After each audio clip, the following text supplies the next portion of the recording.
Hello and welcome to round 8 of the World Monoposto Sim Racing Championship from Budapest in Hungary. It's the last race before the summer break, and 7 points separate the top three, with one team bringing big upgrades to try and get back on top.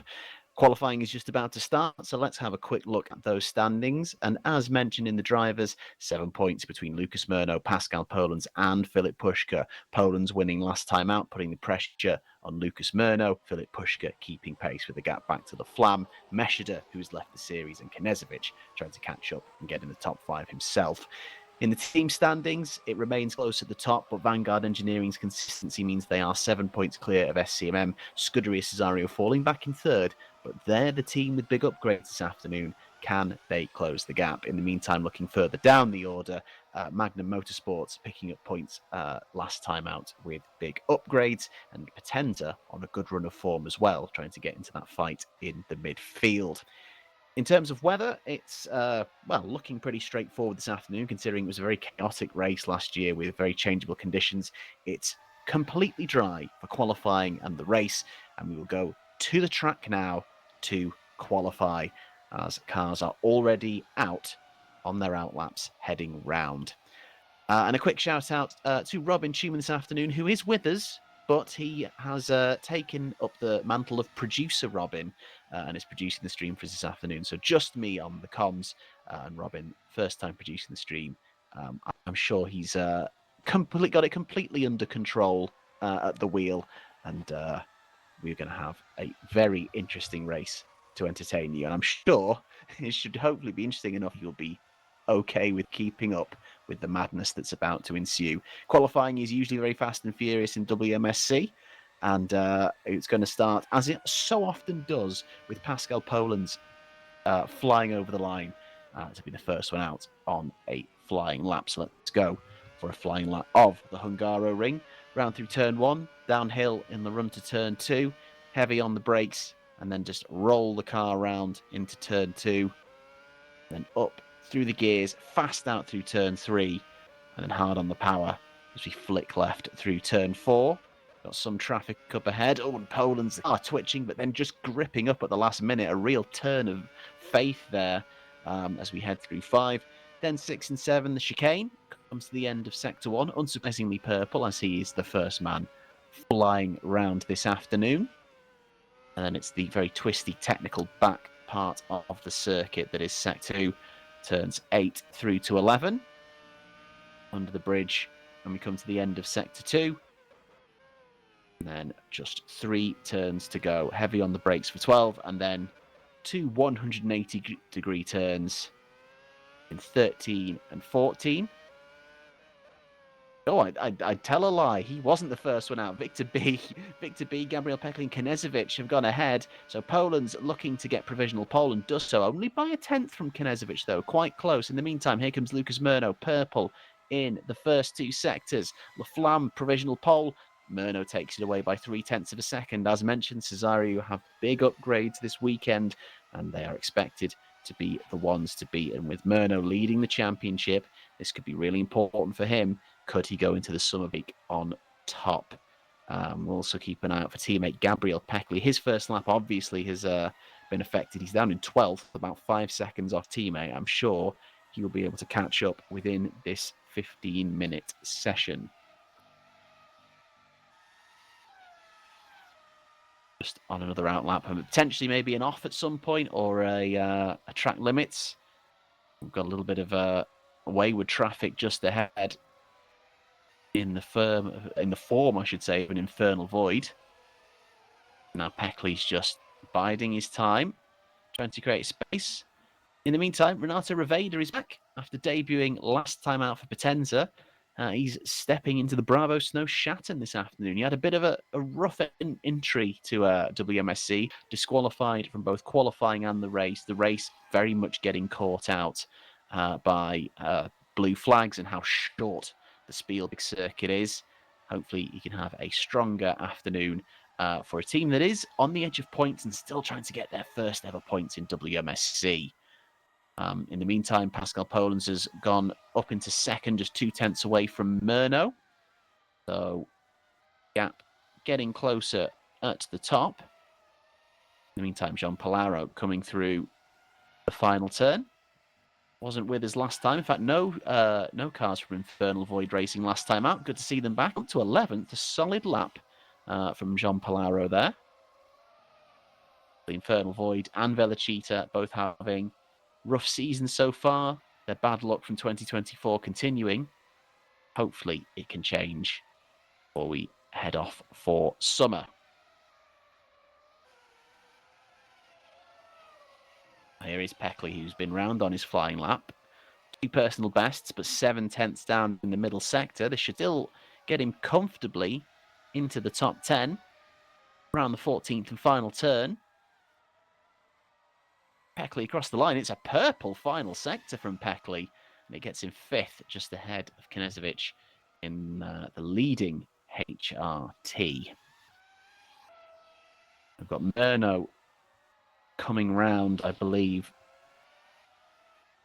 for another lap, and then it's an outlap, so he's about to start another flyer. Immediately got traffic that is very obedient, stays out of his way into turn 1. Only a second flying lap now from Murno, but has remained 2/10ths clear of the chasing vanguards. You mentioned he's very happy with the results in the last couple of races, as Cesario was saving those upgrades. They bring them this afternoon, and now he is going to push. And a very interesting thing to note, doing this flying lap on the medium tyre, we're expected to see quite a potential spread in terms of pit stop strategies because of the temperatures and the high tyre wear around this circuit. And Robin, as ever, did some research ahead of the race and spoke with team boss of Vanguard Engineering, Kevin Peters, and Peters believes that there's about 5% tyre wear per lap when you're pushing round here. So may explain why Murno is favouring the medium over the soft, because the soft might degrade so dramatically over the course of the lap. And after being down by 0.02 of a second in the first sector, 2 purple second and third sectors means Murno now goes 6/10ths clear of his rivals. A big marker laid down there by the championship leader. An update from Danny Lovaz in chat. Unfortunately, Frigoto and João Fernando couldn't race today for Bravo Snow, but good luck to the rest and to Raveda on reserve driver duties. A big shame indeed. Frigoto, especially so painfully close to points on several occasions, but I'm sure he will return to pick up that mantle after summer. And yes, of course, best of luck to Raveda on his second WMSC race this afternoon. In the meantime, Philip Pushka bails out of that lap. 1.4 seconds down in the middle sector, clearly not looking at an improvement. In the meantime, Axel Flam coming out, hopefully improve on third. We're expecting a very close battle essentially for second if Murno can deliver on the pace that's promised. Nothing to really separate Poland's Laflamme, Pushka and Peckley, and even Knezovic might be in that conversation as well. But here comes Poland's, though. It's down 2/10ths in the first sector. Purple middle sector. How good is this final sector? Is Poland's about to maybe challenge Murno a bit more than we thought? Oh, the gap comes down to 2/10ths. It's a solid lap, but Murno still clear.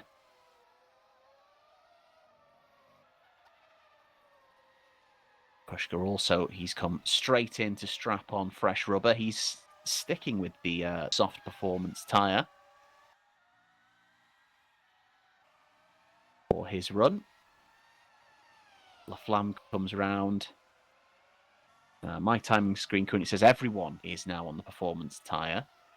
Interestingly, Murno might even be sandbagging by putting on those mediums. He might be about to go even quicker if he fires around a lap on those soft red wall tyres. Here comes Laflamme into turn 1. Been a really solid season for him since his move to Vanguard. On pole position, 1 win, and a points finish every single race this season. Lowest position being 6th. Lowest qualifying position, 5th as well. Oh, sorry, lowest qualifying position, also sixth. Sorry. It's his teammate Pascal Polens who hasn't qualified lower than fifth as Laflamme gets a little bit out of shape, heading towards the chicane. But manages to hold it together. It's a personal best improvement and only 800ths down. But is it through this twisty section? We know that the Vanguard Engineering car is very quick in a straight line, but maybe not quite as good on downforce. And he is now indeed 2/10 down, but an improvement for him. So this could still push him closer. Peckley has jumped in ahead of him in the other Cesario. So can he get himself back ahead of Gabriel Peckley? Around the 14th and final turn we go. Power down towards the line. Where's this going to put him? It's up to third. Polens remains untroubled in second. In the meantime, Lucas Murno is already a 10th up in the first sector. And now going round with the soft tyres as Palauro fires it into the top 10. And currently, it looks like both Infernals are tentatively in the top 10 in qualifying, which would be a great result for them. And see how things develop over this final few minutes. But it's purple again for Murno. He's got some traffic, though, which is very obedient. Out the way. Very nicely done. 2 turns to go as Pushka now demotes Peckley another place down the order. But this could be the benchmark now that people have to go for. Lucas Murno, once again edging clear by 0.7 of a second. That is a big, big lap indeed. Will anyone be able to get close to it? In the meantime, Victor B already in the top 10 and 2 personal bests in the first 2 sectors. Can this be another improvement? It goes wide out that final turn. Not sure how it's policed in terms of track limits. I think that might have invalidated that. We didn't see it up on the screen. That might have been a little bit too hard of a push. That's a shame, but currently still in the top 10 as it stands. Have just over 2.5 minutes to go. Poland's on another flying lap. Again improving, a 10th down. Traffic ahead though, and a couple of cars. This might ruin his lap. Well dived out the way there from, I think, what was one of the HRTs. And very nicely done there by the Velocita. But I don't know if that's impacted him or that was personal issues, but he is slower in that middle sector, half a second off. He is going to go in. He does have just enough time to strap on some fresh tyres and go for one more, which I imagine he will. In the meantime, Knežević going on to what might be his final lap.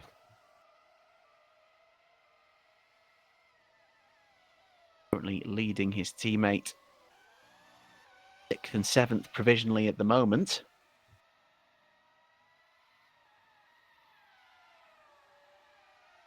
Been a very solid season for Knežević since joining.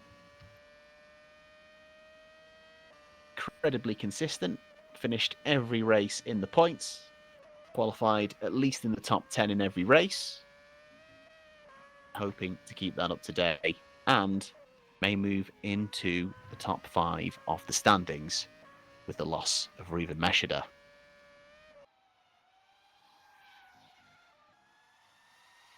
A little bit over the curb there. Let's see if that he's able to keep the lap going. We come to the end of sector 2. A little bit of time down there, getting clearly pushing quite hard there. Getting over the curb. Run it wide over that pit entry just to carry as much speed round as possible. Goes charging towards the line. And it's not an improvement. He remains 6th.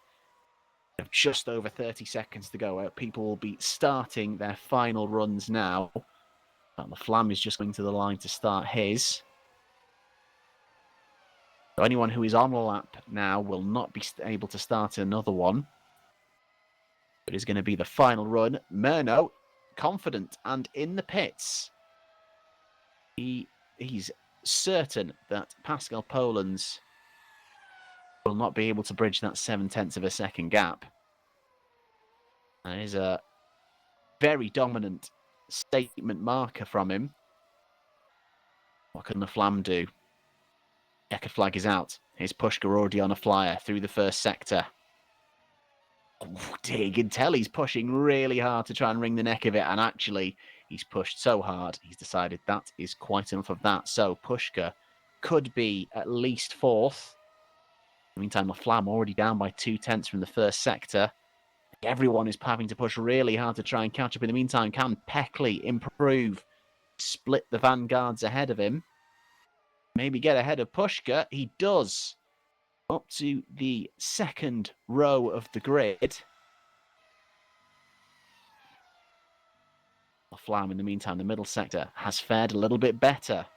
2/10 down to 2/10 up. Sorry, not 2/10 up. It's, 2/10 down in both sectors, but a personal best in the second. Comes round the final corner. It's going to be touch and go. Can he get back ahead of Peckley? Cross the line, and incredibly, he gets ahead of his teammate, Pascal Polens, at the death. Polens, though, on a lap of his own. The middle sector, though, is a long way down. And I don't think Polens is pushing here. And incredibly, the man who is 3 points behind championship leader Lucas Murno will not start alongside him on the front row of the grid.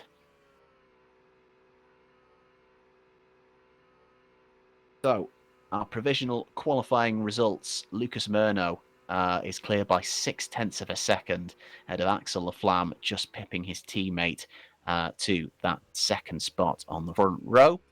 Then it's Polens and Peckley in the teammate cars of Cesario and Vanguard. Filip Pushka is fifth ahead of Alexander Knezovic. Daniel Benton-Reader slides in between the Holland Racing Team cars just ahead of Misha Smith, while it's a really solid result in qualifying for the Infernal Void cars. Victor B and Jean Palaro, both in the top 10. Hope they can carry that through to the race. Denny Vella is 11th for Lucky Hamish ahead of Maximilian Jaeger. The United Racing Club cars of Curtis and Russell are together in 12th and 13th. The Vella Cheetahs together in 14th and 15th. And Renato Riveda is 16th. And we've had a blue flag warning coming through from Riveda. And there was a warning, interestingly, for Murno as well for a pit incident with Jean Palaro. However, they are just warnings. So as far as I'm aware, they do not affect the order. And obviously, we've got a little bit of a glitch there on screen. I think Harley Self may have left and rejoined the server, which is why he confirmed he is only racing once. So we will have a short break. And when we return, it's going to be lights out for the final race in the first half of WMSC 2025.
Welcome back to round 8 of the World Monoposto Sim Racing Championship 2025. It is the 8th round. I know, because I just said round 8, interestingly enough. And it is the last race before the summer break. And typically, just as we've come back live, I've had a message from race control saying the race start will be delayed by a couple of minutes, as not everyone has managed to rejoin the server.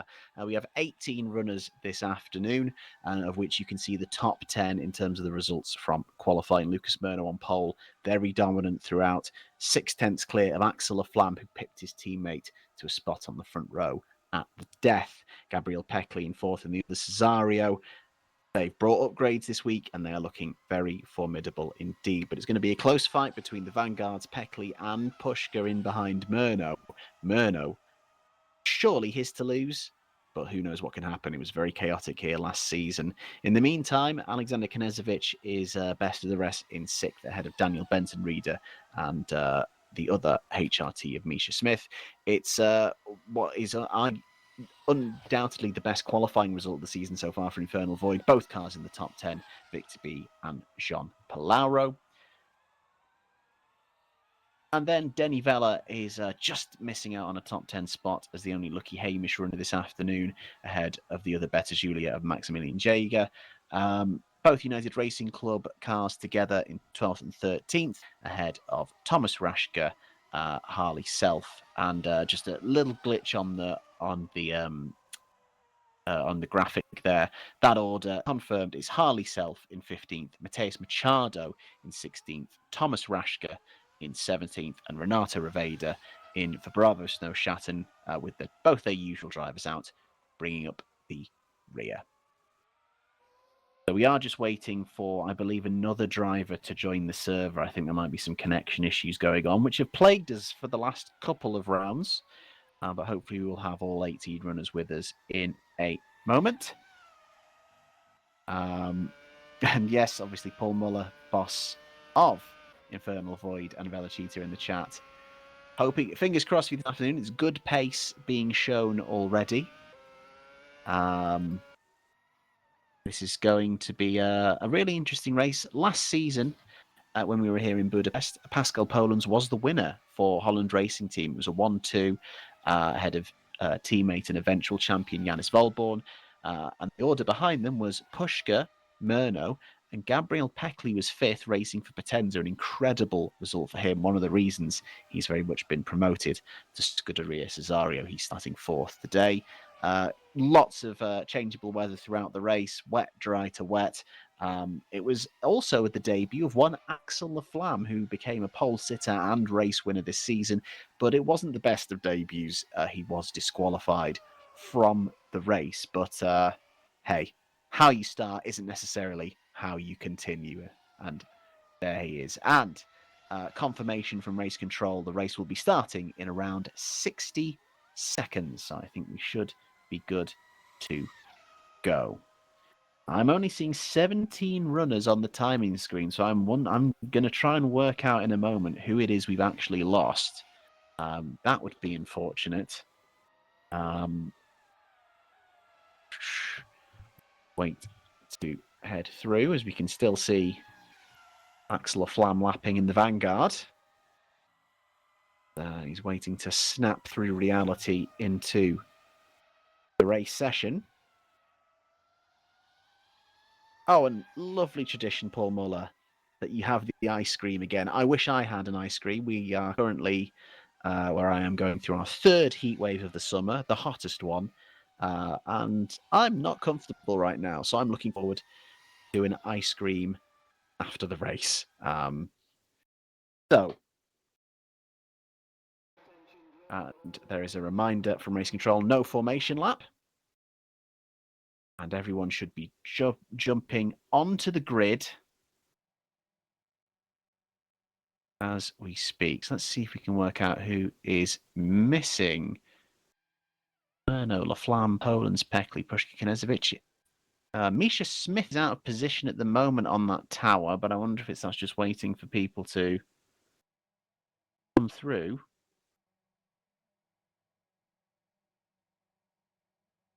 So it's not Misha Smith who's missing, but he's currently down in 11th rather than 8th, unless there is an outstanding penalty from he needs to serve from a previous infringement.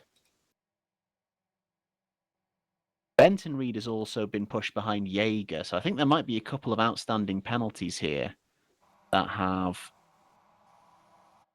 affected the order.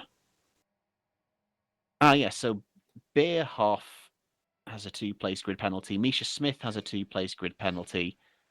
Daniel Benton Reader has a 2-place grid penalty, and Harley Self has a 1-place grid penalty. As the race begins, sorry, I was busy doing admin, and the race is underway in Hungary, and it's a great start from Lucas Murno chopping across Axel Laflamme. Peckley's trying to break between the vanguards. Oh, and one's been tipped round. Who is that? Is that Laflamme down the order? Oh, and we've got a United Racing car going straight forward. They've lost the wing. Laflamme is okay.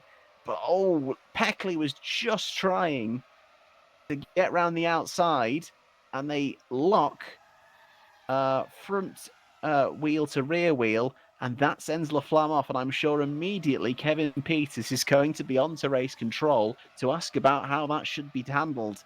But that is once again more contact between Laflamme and Peckley. Not the first time we've seen it. We've got a Velocita missing a front wing, and that is Thomas Rascher. In the meantime, Murno is away by a second. Oh, and there's more people off track.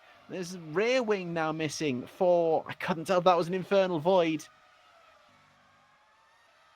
It is John Palauro, started in the top 10, missing a rear wing.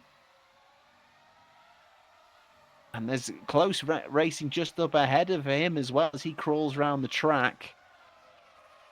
Laflamme is already back up into the top 10, incredibly, because of all that madness. Laflamme has got ahead of this gaggle of battling cars. It's Reveda up to 11th, ahead of Curtis and Vella.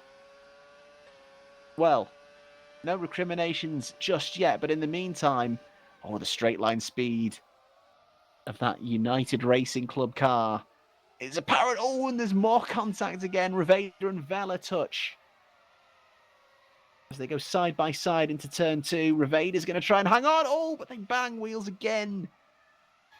It's slightly robust defense there from Reveda. Can Vella get around?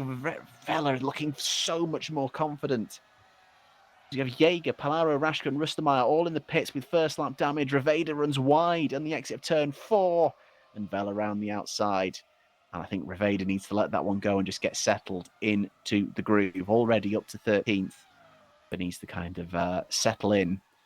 So Lucas Murno leads away rather straightforward from him. Then it's Poland's Peckley, Pushka, Kanezovic, Benton Reader, Victor B up to 7th, Misha Smith in 8th, Harley Self is in 9th, so Velocita currently in the points, Laflamme though already charging back in 10th. But what a ominous start for Lucas Murno. Fastest lap, marker being laid down already. So the fight turns to behind. What can Peckley do in this seemingly very quick Cesario? Can Poland's hold him off? Can Pushka mount a challenge of his own? He's the lone SCMM today. Remember, Reuven Meshida, who was a race winner this season, contract terminated. Gino Gajano, the team boss, had raced the past couple of races and scored points, but Pushka alone this afternoon. So what can he do alone for SCMM?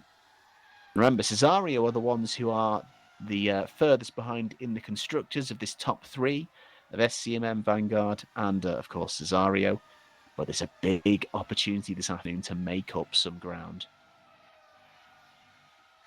And Thomas Rashka has been given a drive-through penalty for 10 seconds for causing a collision. Jaeger has already been given, I think that cut out for me, that might have been 5 seconds for causing a collision as well. So Rashka and Jaeger, both with penalties, but it's a drive-through for Rashka. Only a short time penalty for Maximilian Jaeger. Short by comparison, obviously not short in the context of the speed at which these cars fly around the Hungaroring. So Pushka at the minute sticking very closely with Peckley in that breathless opening start. Oh, And Laflamme has been warned for the incident with Peckley, so he's seen as more at fault than Peckley. We unfortunately don't have replays this afternoon, so we're not able to go back to it. So remember, when the video on demand goes live on the YouTube channel, which, by the way, if you're not subscribed, get over to IBOS TV on YouTube, where all the streams are uploaded, and subscribe and watch. Yeah, that will be one to look back over again, who we think is at fault for that. But it's just a warning for Laflamme. Already negotiated his way past Harley Self and is trying to fire back up towards Misha Smith. Now, with our first breather, we can have a little look in terms of what people have done in terms of tyres. Nobody has started on the soft tyre, as far as I can tell. It is a mix of mediums and hards. And Poland's Murno Peckley leading the way on medium tyres. As mentioned, tyre degradation around this circuit, very heavy. Estimated to be around 5% tyre life per lap if you are pushing, which means there's a real range of strategies of anywhere between 2 and 4. And, who's going to push and try and just, get as, try and just basically lap as quickly as possible, but then is it enough to offset having to do additional stops, or who is going to try and save tyre life? It is expected to be dry, which means everyone has to use at least 2 different compounds of soft, medium, and hard. And it'd be interesting to see how Pushka and Knežević do on those hard tyres compared to those top 3 leading on the mediums. In the meantime, though, Laflamme has slowly reeled in Misha Smith. And going to be in striking distance, but going to be quite difficult to make a move around here. There is no DRS or push to pass in these cars, 2 things that were previously here in previous seasons. Now you've got to try and make a move round the Hungaroring without anything, the old-fashioned way. It really is the run down to turn 1. So unless someone makes a mistake in another part of the track, this is the only point you're getting. So the exit out of the 14th and final turn is going to be essential. Laflamme is not quite close enough. The Vanguard does have good straight line speed, so he's going to be well equipped, especially when tucked under the rear wing, but not quite close enough then. He's going to have to wait another lap, and every lap that goes by, he is going to lose ground with those at the very front.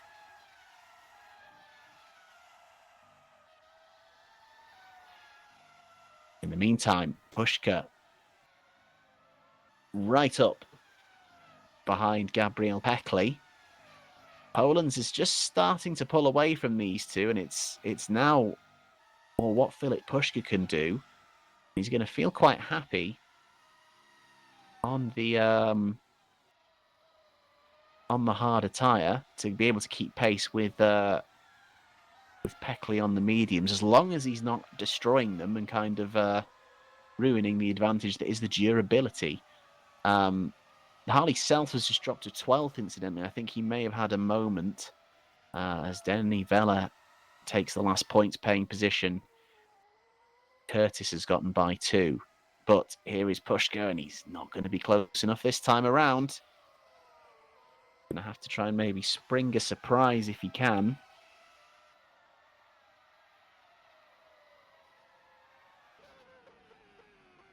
In the meantime, here's Laflamme trying to do exactly that. Oh, and yeah, just not close enough to make the move into turn 1, or almost losing the car while putting the power down on the exit. He's going to have a look into turn 2. It's not quite there. Oh, and then a little touch. And Laflamme needs to think about his movements here, because he's incredibly quick, but when he's gotten caught in maybe first lap moments before, and then, he's driving a quick car and he feels like he should be at the front, sometimes he does rush into moves and make things a little bit harder for himself. So just a moment to breathe, a bit of patience, and that will help. It is going to be very difficult, though, as mentioned, with the Hungaroring being the circuit that it is, and these cars having the lack of overtaking paraphernalia that they do. So it's going to be interesting to see how we can force that move. It is all about getting the X out on that final turn. In the meantime, we have a run of cars here. Maximilian Jaeger just catching up the back of Jean Palaro And Rustermeyer. She has not Polaro ahead of them, though, even though it's Polaro in the standings. That looks like Reveda. Obviously, some people stopping and quite a way out of sequence. It is Reveda. So it's Rustermeyer looking to overlap himself. In the meantime, Rashka's in the pits again already. Laflamme is in the pits. Why is Axel Laflamme in the pits? I wonder if there was damage. Is he going to switch tyres as well? This should be interesting. There might be a quick damage repair. I'm not sure. Or is it tyres flat spotted? Still on the mediums. He was on the mediums before. In the meantime, Thomas Rashka has come in to retire the car. Clearly, too much damage from that first long incident. That is our first victim this afternoon.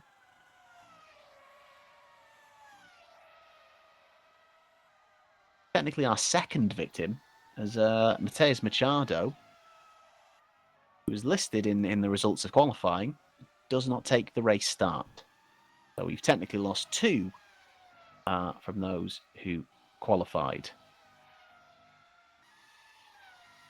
And Laflamme is now chasing Harley Self. He's going to have to repass Harley Self for the second time already. We've not even started lap 10. And a warning for Laflamme for that contact we saw with Misha Smith in turn 2. And the closing speed through 13 almost prompts a repeat, but as long as he can keep a good distance from behind down the exit of 14, I think this should be a pretty straightforward move for Laflamme. And this should be back up to 11th for him. And he's going to go chasing the points 4 seconds up the road to Curtis. In the meantime, into turn 1, Rustermeyer is getting a lap back from Reveda. A long way back for him. Might be hoping for a safety car. He's going to hope for some points this afternoon. Similar for Jaeger. Don't forget, Jaeger does indeed have a time penalty that will be applied at his next stop.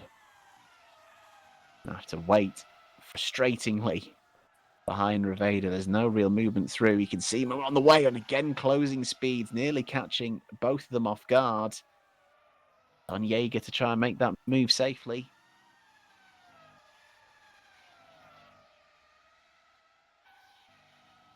Going to be swarming all over Reveda through this back part of the circuit. Maybe if you get the exit out of 11, there's a shot into 12, which is a heavier braking zone, but typically Reveda has the better exit this time, so it's going to be waiting all the way around.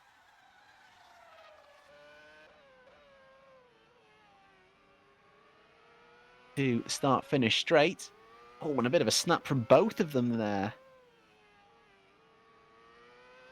Thank you for the update, Danny. Logitech G Hub app for the wheel. I know that pain. That's why Machado didn't take the start. Reveda, though, has managed to get the exit where it matters, and it's further frustration for Jaeger. In the meantime, Laflamme has caught and passed Curtis in very quick time and makes the move up into T4, back into the top 10 again. And now it's just the 9 seconds to Denny Vella. Pressing on. Just have a little shout out though. Victor B currently running in 7th. Infernal Void Racing. Got Misha Smith in the other HRT, not far behind, but B is showing obviously good 1 lap pace to qualify 9th. Stay out of trouble on lap 1, is clearly keeping good pace to stay ahead of Smith at the moment, and is only a couple of seconds behind Daniel Benton Reader. So this is promising stuff from B so far. And remember, Infernal Void yet to score points this season. Can B do it this afternoon? And worth noting that Victor B,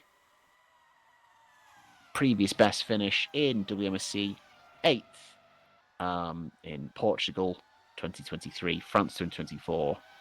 A total of 2 points in his career. Could score a lot more than that this afternoon if he can come home where he is now. Still a long way to go, though.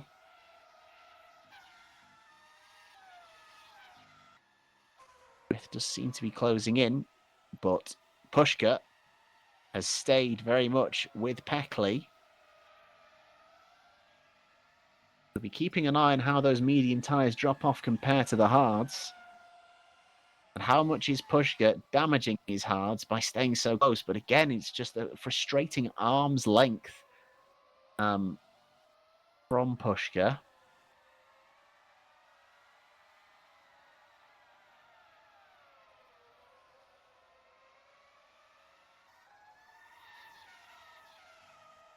This section of the track, Peckley is able to pull away. Definitely did seem through that middle sector, especially the Cesario was very good. And you saw that's where it kind of pulled quite big gaps in qualifying. Wonder if he's looking a little settled through these sections. And Pushka is not able to get close enough. You're going to have to try and force a mistake.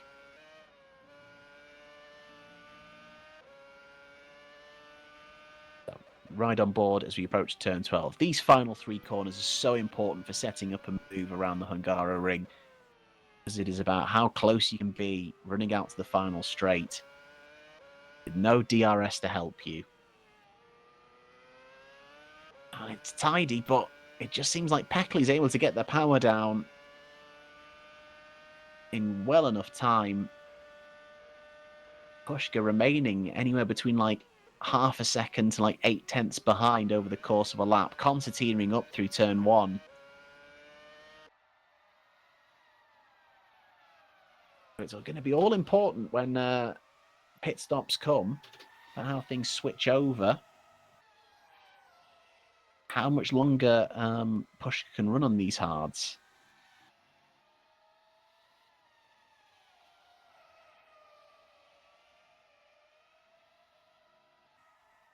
Great frenetic opening couple of laps. It's very much settled down up front. Murno leading from Poland's. Both just trying to drive their own races at the moment. Both on the same tyres as well, so no diverging strategies between them just yet. And the battle for third is what you're seeing now. And they are running just ahead of Alexander Knežević. Some 6 seconds up the road from Knežević. Meantime, Riveda is in for a pit stop. It's his first stop of the afternoon. Third and fourth come flying by.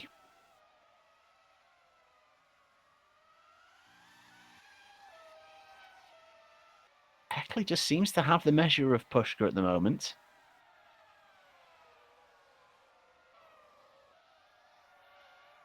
Meantime, Laflamme gains another spot here as Denny Vella is in the pits. Is this the start of the medium tyres starting to go off for some people, potentially? Just the 14 laps. That is the case. That is not very long at all.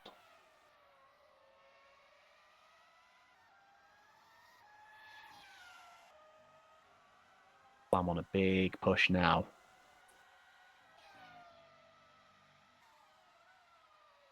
Back to the battle for third.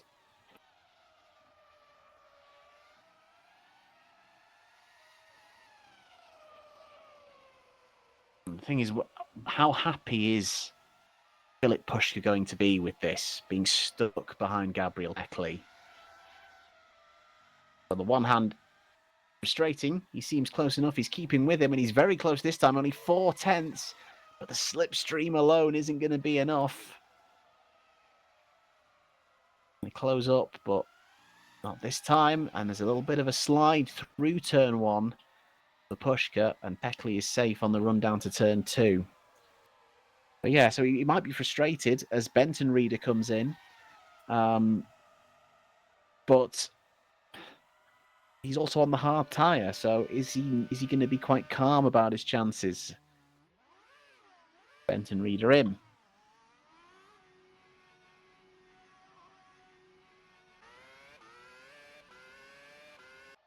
So, oh, and Benton, dearie me, Benton Reeder's engine smoking there from the pits.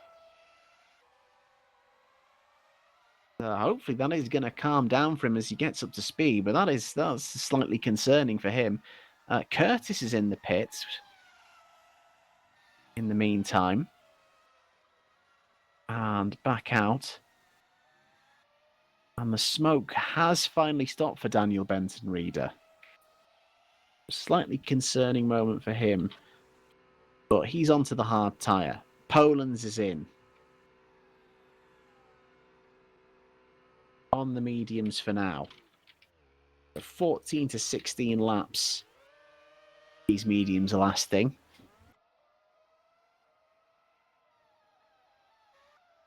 We see a diverging tyre choice from these stops. Out comes Poland's. Victor B's also in as well.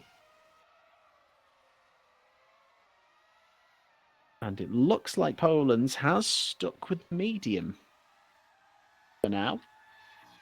So looking to go on maybe a more aggressive push strategy. We'll see if Murno follows suit. Obviously, that does mean Poland's is going to have to choose either the soft or the hard, most likely the hard tyre at some point later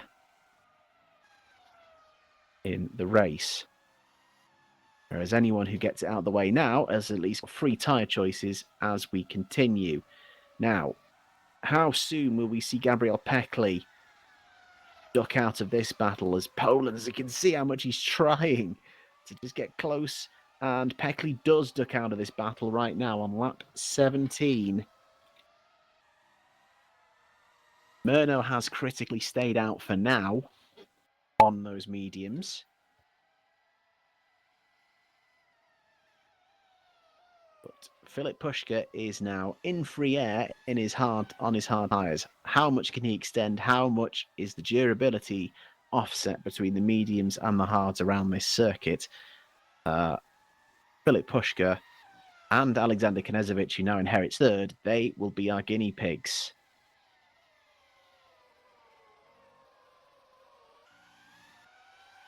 And Misha Smith just missing out and getting ahead of Peckley, albeit briefly. Peckley's gone for the hard tyre. I wonder if that's going to be indicative of what Murno does.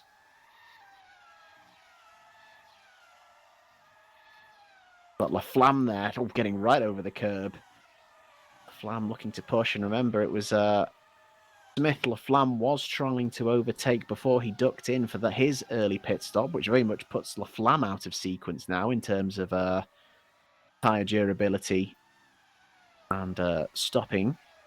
Murno is in though, and this is going to be an interesting choice for him.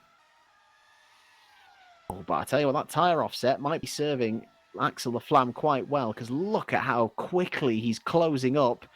Dirty air sends him a little bit wide on the exit of 11. In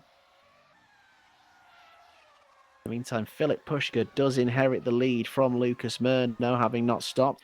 Knežević is in though, on the hard tyre. That's interesting. And here in goes Smith. But not much of a fight there. The hard tyre runners are coming in now. Both the HRT stopping on the same lap with the hard tyre. That is not that great of a difference.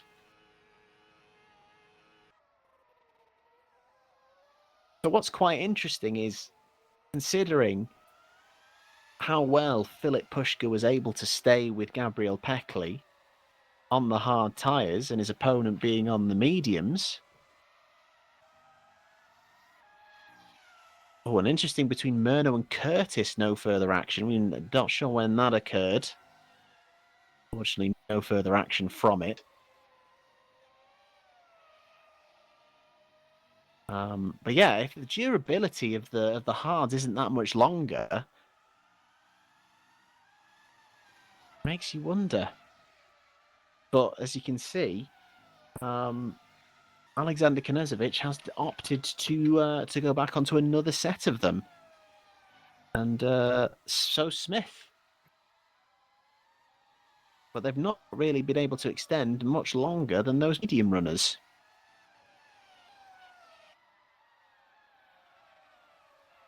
That That being said,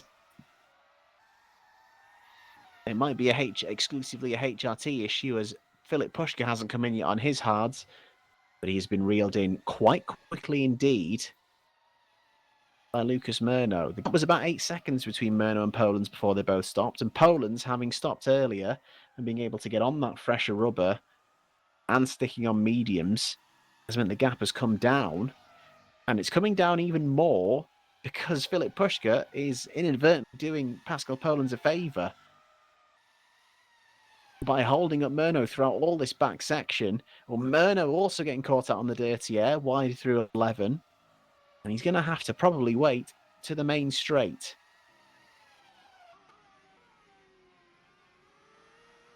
So, here comes Murno.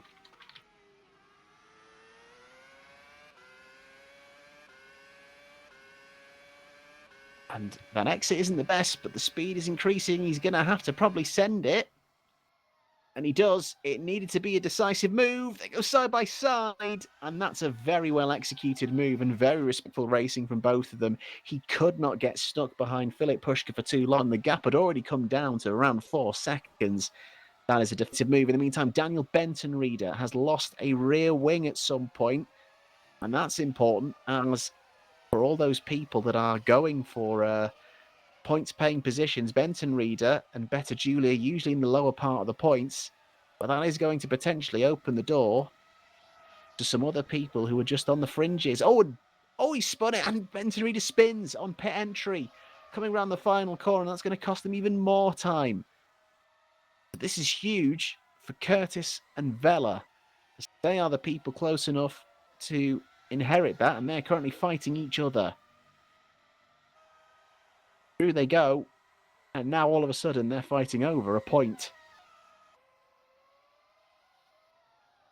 Going to be a little bit of a longer hold-up Benton-Reader to repair that damage. But this might develop into a three-way battle later on, who knows? But in the meantime, Curtis going defensive from Vela. Lucas Murno, though, in clear air, immediately setting the fastest lap of the race into the 1:17s for the first time in race trim.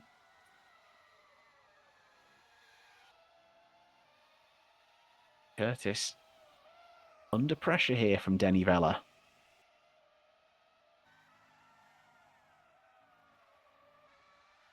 Interesting, you know, the United Racing Club car started the season very strong indeed, with a double points finish. They had 2 double points finishes in the first 3 races. However, last time they failed to score points in a race for the first time. They managed to at least pick up something, one of the 2 drivers in each of the last 7 races. Previous 6 races, I should say. But last time out, both missing out on points for the first time, and are looking to, unless Curtis can hang on, they'll do so again. Smith, in the meantime, in the pits, which is interesting, because he's just been in the pits. See how long this stopper goes on for. And I think Misha Smith has lost his rear wing. Thank you to that note from producer Robin, who just gives me that update. Puška, in the meantime, in lap 22. So, Puška does extend, but the offset isn't huge. In the meantime, Daniel Benton-Reader has been given a warning for blue flags, and they're ahead. I think we can see Misha Smith. Sans rear wing and getting repaired right now. But Filip Puška out on the medium tyre.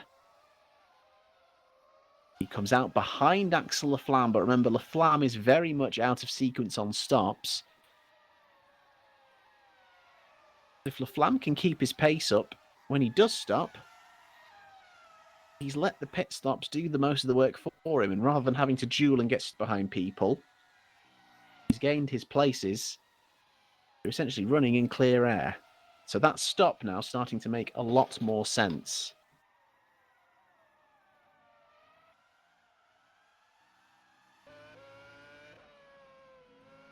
Puška, obviously on the fresher rubber, will be determined to get back through. But look at the amount of time that Pushka has lost to Gabriel Peckley by staying out on the worn hards. Whereas Peckley has been able to come out and run 5 or 6 laps more on updated hards, and it's the undercut is always very powerful around the Hungaroring, and it demonstrates it there. But in the meantime, Laflamme is not giving this one up easy. Tyre offset be damned. He goes defensive, but Pushka decides I'm going to the extreme inside. Once again, though, very respectful between the pair of them. A bit of a slide there from Laflamme, but that's good decisive overtaking from Philip Pushka. Another solid move. And now he has got some work to do if he wants to reignite his battle with Gabriel Peckley for a spot on the podium.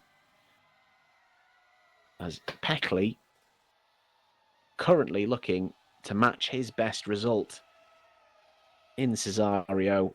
He got third in Bahrain. Could he do it again for another double podium for Cesario this afternoon? Of course, Bahrain, another race that was won very dominantly by Lucas Murno. So we'll see how this all shakes out in terms of strategy now, but not that much of a difference, it seems, between durability and necessarily like combat performance between those tyres. Oh, and in the meantime, Riveda has just been given a warning for blue flags at the exact same time that it seems to have shown he is DNF'd.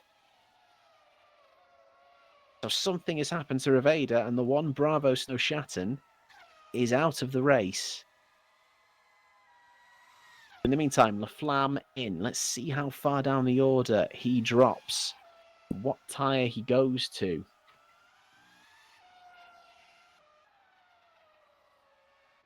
Notably, a fastest lap of the race from Philip Pushka. And that does look like it is about to be a third set of mediums for Axel Laflamme. He's going for the push strategy, and he comes out just behind Victor B. He's got, oh, that's not Harley Self behind him. That is, I imagine, the better Julia of Maximilian Jaeger. Self has just gone into the pits. Oh, B is pushing hard ahead. He's going to have some pressure very imminently. It's one of those that I think you're Victor B. Do you just let this one go when you're on for your team's first points of the season? And while there's good news potentially for one Infernal Void, there's bad for the other. Jean Polaro, 5-second time penalty for an incident with Daniel Benton Reader. So that means Polaro, who's in the pits, clearly picking up some damage from that incident as well, has been adjudged to have caused the collision and will suffer a 5-second time penalty. So it's very mixed fortunes for the two Infernal Void racers this afternoon. In the meantime, Laflamme all over the back of Victor B. And Laflamme is going to surely look to make the move. He's tucked right up under the rear wing, moves to the inside. Victor B doesn't fight that too hard at all, although Laflamme has gone in very deep, but still gets the move done. But this better Julie, I think it is Jaeger trying to regain pace. Jaeger's looking quick, and he might be fixing to unlap himself, unless it could be Benton Reader, to be fair, considering the gaps. It is Benton Reader. Benton Reader, well, he's unsurprising that he's quick. He very usually is. Trying to get himself back up the order. He's only 2 places away from a point, but that's over 40 seconds on the road. I imagine he's going to want to clear B as quickly as he can to increase his chances, should anything happen, of him getting in the points.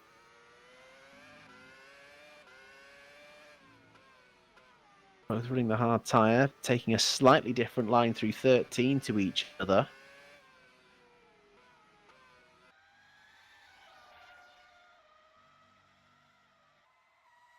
And here comes Benton Reader.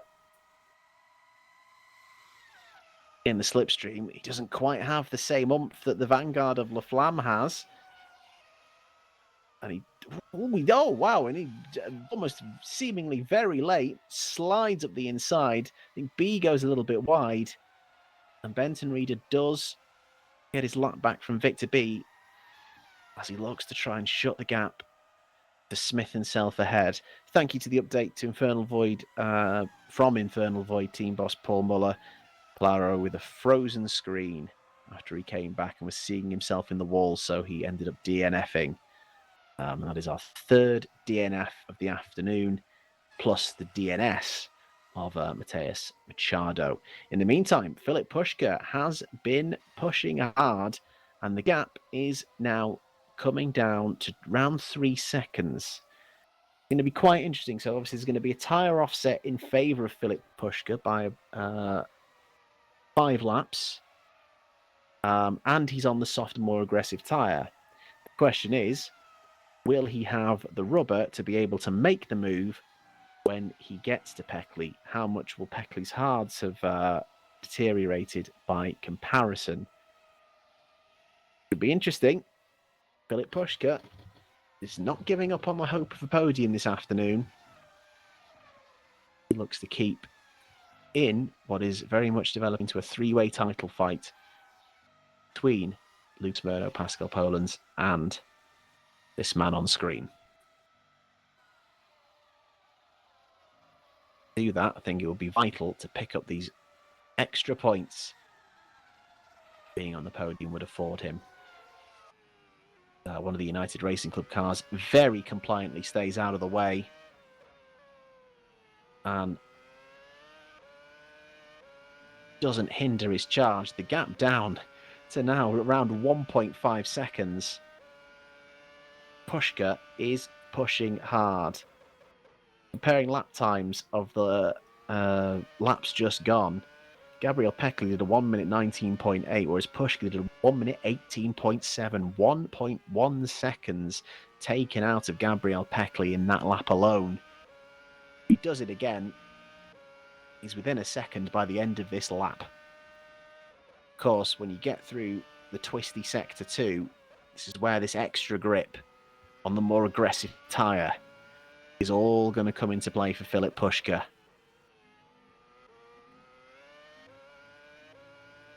This is where you can see visibly reeling in Gabriel Peckley. Formed some heroics last season here to get 5th for Potenza. Now he's chasing his second podium for Cesario. And just like that, the closing speed through these longer sweeping corners is huge. We've got a yellow flag up ahead. Car out towards the left. That's Avella Cheetah. That must be Harley Self, who is running in the top 10. The gap is under a second, but he's not close enough. Oh my goodness, and that closing speed is almost terrifying under braking into turn 1.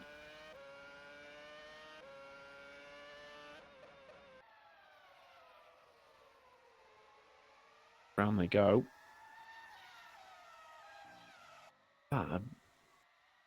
Better Julia just in behind them as well. Oh, no, sorry, that's Self, obviously. So Self has just had a moment.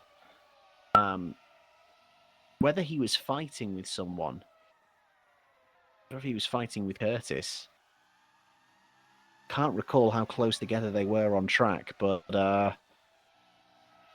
lost a bit of time there, but he has still got at least 20 seconds on Smith. In the meantime, though, once again, round 2 of Peckley versus Pushka.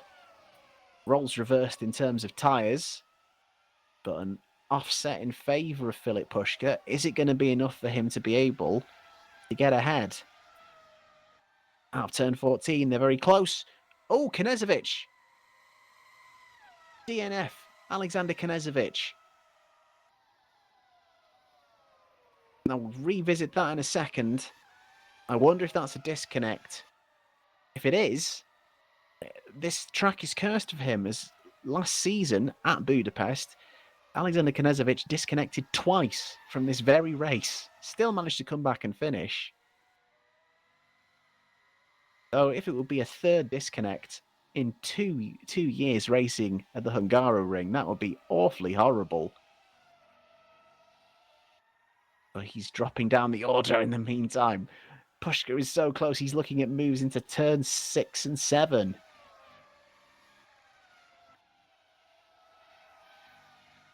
This is the thing. How long can he keep pushing for, though? Because his tyres will go off quicker, even though they are older. Going to be working them a lot more. Behind Peckley in the dirty air. Through 13. Up to 14. Knezovic dropping out of the top 10, replaced by teammate Smith. Still no signs of return. Is there a sign of a move here, though, from Filip Puška? Not this lap. He's tucked right up behind. There seems to be just enough oomph in that Cesario. Even at Bay, although the run out of turn 1, he looked even closer up to 2, but doesn't risk it. Might be about the element of surprise, but obviously Puška won't want to do anything reckless. Up through 4 we go. Both of them having to wrestle the car around through that high-speed turn 4. Peckley has a little bit of a breather, but is looking a lot more agile. Filip Puška through this section of the track.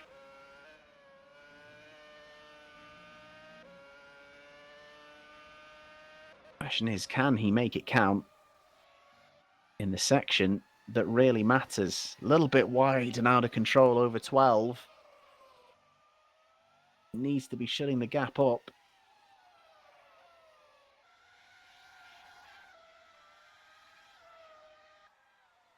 Gap is about 0.4 of a second.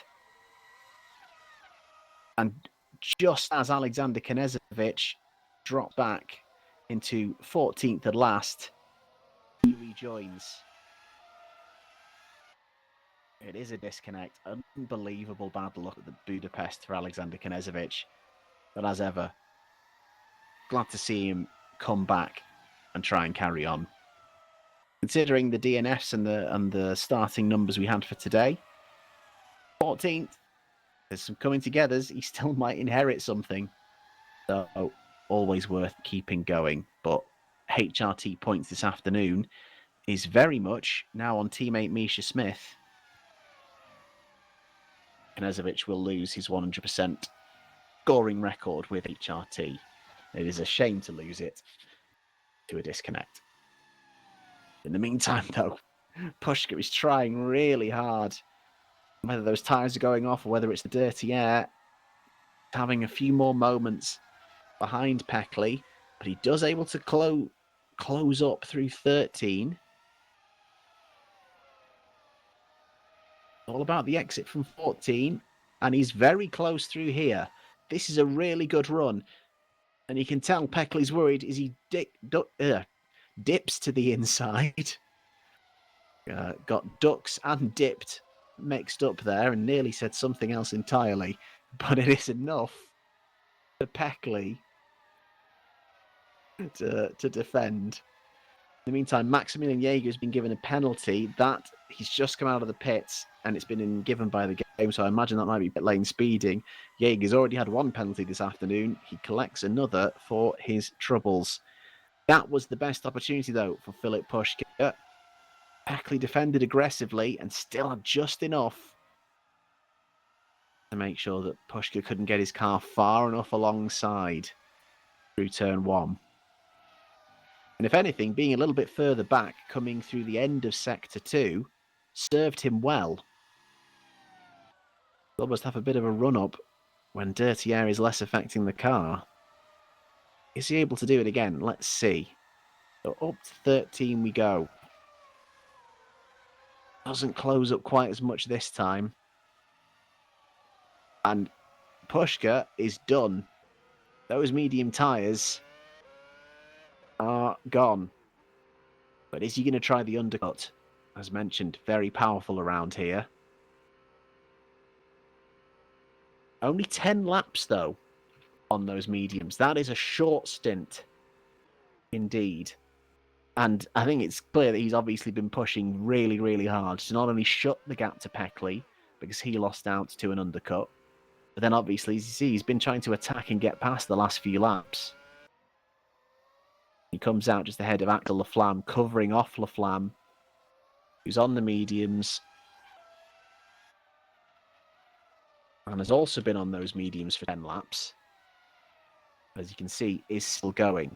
So, will Peckley respond? He doesn't necessarily need to at this point, as those hard tyres should be okay for now. Done about 17 laps on them. Pushka was able to do 22. Now, obviously, if he keeps going, Pushka will overhaul him with an undercut in the pit stops. But then the roles flick around again, and it'll be Peckley with the tyre offset. Now Pushka has once again gone onto the mediums. Remember, he started on the hards, so he can do that. He can just run mediums and go aggressive for the rest of the race if he wants to. And Peckley has also used 2 different compounds. So he's got a free choice as well. So this is going to be an interesting strategic battle between these two, as well as potentially being sorted out on track.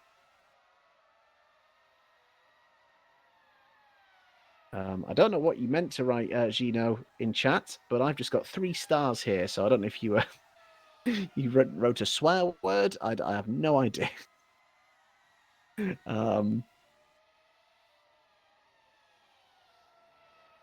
Anyway, Murno comfortably leading by 15 seconds from Poland's. Those two clear out the front.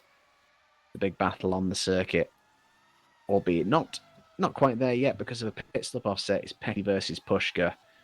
Peckley will be due to stop again, but maybe not for a little bit. Lap 39, if he's going to try and extend this stint as long as he can. Well, I'd maybe expect Gabriel Peckley to come in. In the meantime, though, it's been a great recovery from Axel Laflamme, down to pretty much the back arm after lap 1 collision with Peckley. Then stopped slightly out of sequence, and then was able to use a tyre offset and a combination of other people stopping for essentially the C's to part ahead of him. And now, even though he's still out of sequence, he is, I would say, a pit stop clear of Victor B. So even if he needs to stop again, he can come out and rejoin in 5th. So very good that after being down and at the back after lap 1, turn 1, he's at least on for a top 5. And depending on how the pit stops play out. Oh, and Peckley's been in. Peckley's just been in and come out just ahead of Philip Pushka. And this is going to be a vital couple of laps now. Peckley's now the one with the tyres, but it does look like Peckley is once... Oh no, hang on, has Peckley been?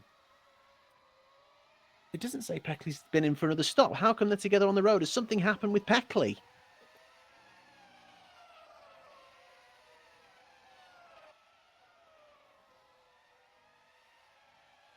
I don't think Peckley's been in again. I think he's on the same set of tyres.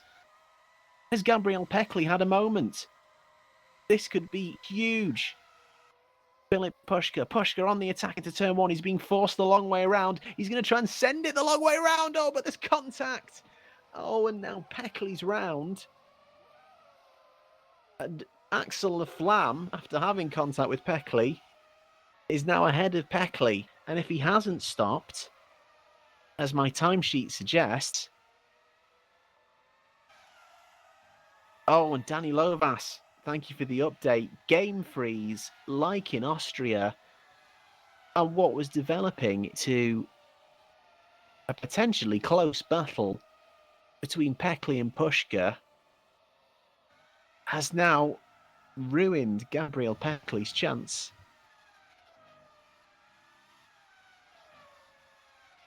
of a podium. In the meantime, Daniel Benton Reader has just been told he can retire the car and has done so. Not sure what happened to Daniel Benton Reader there, but he's out. What a crazy couple of moments. In the meantime, Laflamme is in. Oh, and look at how hard he's pushing. Power sliding it on pit entry. Now, Peckley staying out for now. He's not going to be far off needing to change those hard tyres himself. But it seems like Peckley versus Laflamme could become the new battle, whereas Pushka, thanks to game issues for Gabriel Peckley, may have just been gifted that spot. Oh, but Laflamme's got a penalty now. That will be pit entry or exit. So it's a game penalty for Axel Laflamme. I believe that's going to be a drive-through he has to serve. And that's going to make it even harder.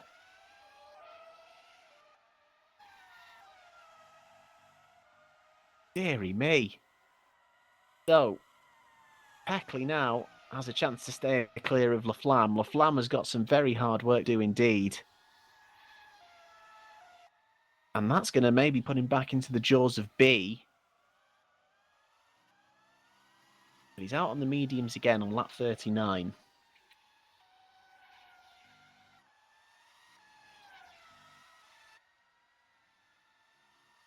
Confirming that on the time. Yes, that. So at some point, like Axel Laflamme has been on the mediums, as far as I can tell, all the way through this race. So he is going to have to use the hards at some point. But for now, continues his push strategy.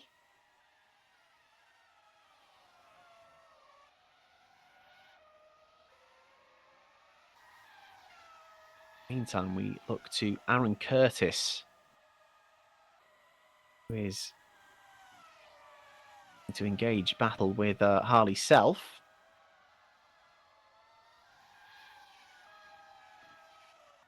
Smith is behind. Philip Pushka. Philip Pushka has been given a 10-second time penalty for that incident with Gabriel Peckley. And all of a sudden, Peckley's chances of a podium are not quite done. If anything, it also might bring Axel Laflamme back into the mix for that final podium spot. We did wonder if there was going to be action. Obviously, yes, Laflamme does indeed have a drive-through still to serve, which is going to affect him. It wasn't clear if there was going to be action from that, but as the overtaking car, Pushka has been found to be at fault. In the meantime, Curtis has a little look on Harley Self into turn one. Not this time.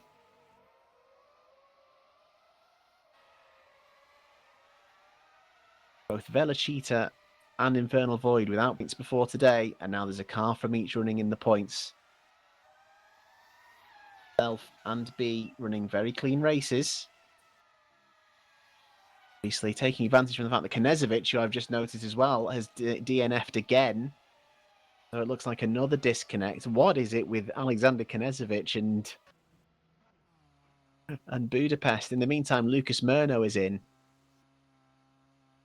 All this, all these different events going on behind, whereas Lucas Murno is just out for a nice drive. In and out, no issues.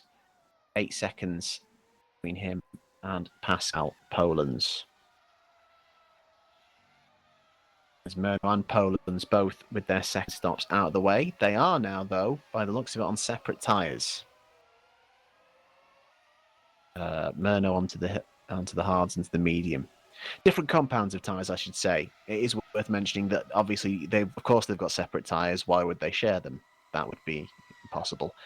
But yes, Murno is on the hards, Poland's on the mediums, and they both have free choice of what tyres they can use from now on. Well, actually, no, I tell a lie. I don't think Poland's does. I think Poland's, similar to Laflamme, hasn't used the hards yet. So this could be an important stint for Poland's to try and shut the gap.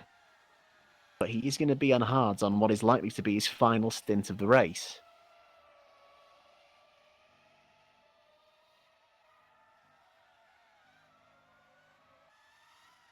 Time. Curtis very much getting up in Self's grill.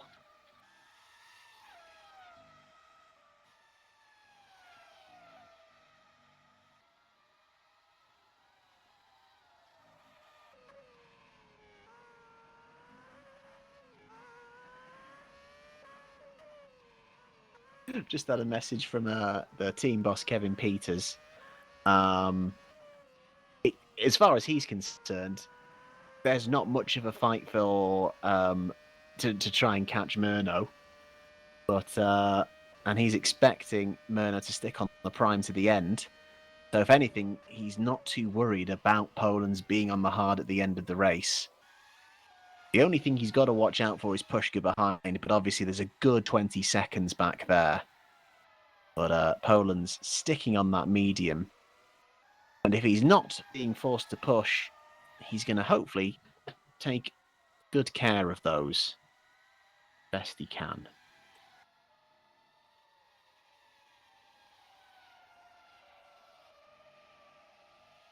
Meantime, Curtis still yet to find a way through as Murno fires out a 1 minute 16.8. On the hard tyre as well. That's a formidable fastest lap and kind of illustrating the point of how much performance Murno and Cesario have this weekend.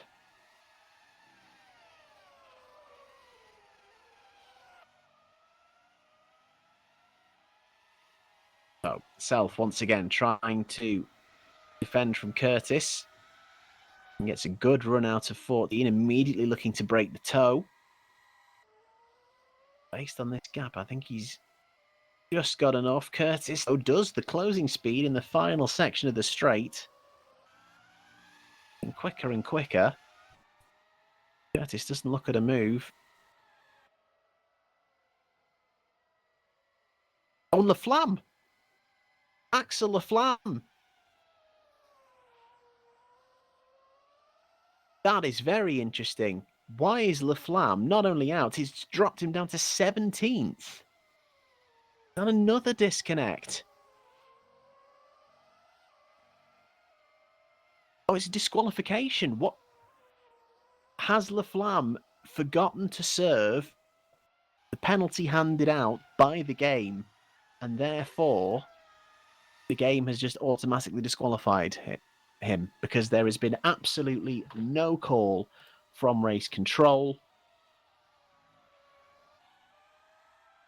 and confirmed by Kevin Peters, that's exactly what happened. He was given that drive-through penalty for pit lane speeding, and Laflamme, clearly trying to push to close the gap to Peckley up ahead, has forgotten to serve the penalty and has been disqualified. And now we only have 11 runners left. And this makes P5 down very interesting. Victor B is now up in 5th for Infernal Void, ahead of Denny Vella. Harley Self is 7th for Velocita. Curtis and Rustermeyer at one point didn't look like they were going to score points this afternoon for United Racing Club. They're now both in the points. Misha Smith in the for HRT. The only person who could inherit a spot now is Maximilian Jaeger, who's a lap down. But considering what's been going on this afternoon, nothing to say that someone else in the top 10 won't drop out either. Honestly, Alexander Knezovic, if he's disconnected again, might as well come back.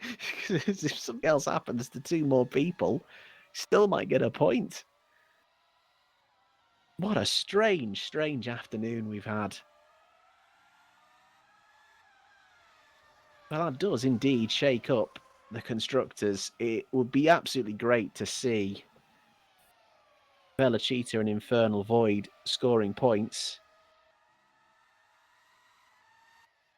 That would leave only Bravo Snow Chatton without points, which seems so unfair considering how close they've been, and I'm sure it will come for them in the second half of the season. But it would be great. I think there is a very good chance that every team will score points. But it's going to be a huge boost for Velocic and Infernal. They can hang on, and both teams get off the mark this afternoon. And Victor B, who qualified 9th and has run really well, has run with decent pace. Yes, has inherited a few places ahead of him. I think he was 7th before it all really started to kick off. So that could be huge for him. We return to this fight. Curtis still trying to get something past. Oh no, self round. I think they just avoided contact. And it's just the one place for Harley Self. Doesn't look like the car is damaged. Still running in the points. It just seems to drop it on the curb on the exit of turn 8. Curtis applying the pressure.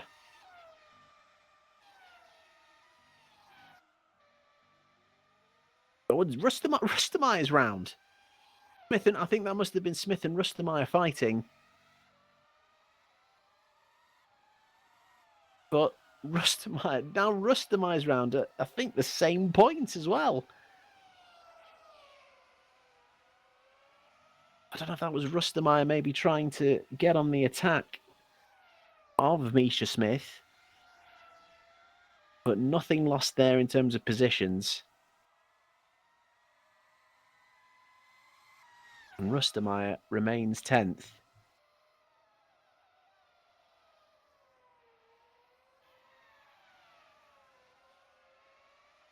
There is Smith. 17 seconds between him and Self. Can Smith try and reel in Harley Self? I think we're going to be expecting at least one more round of pit stops. I think from this point, it should just be one more round, if you can help it.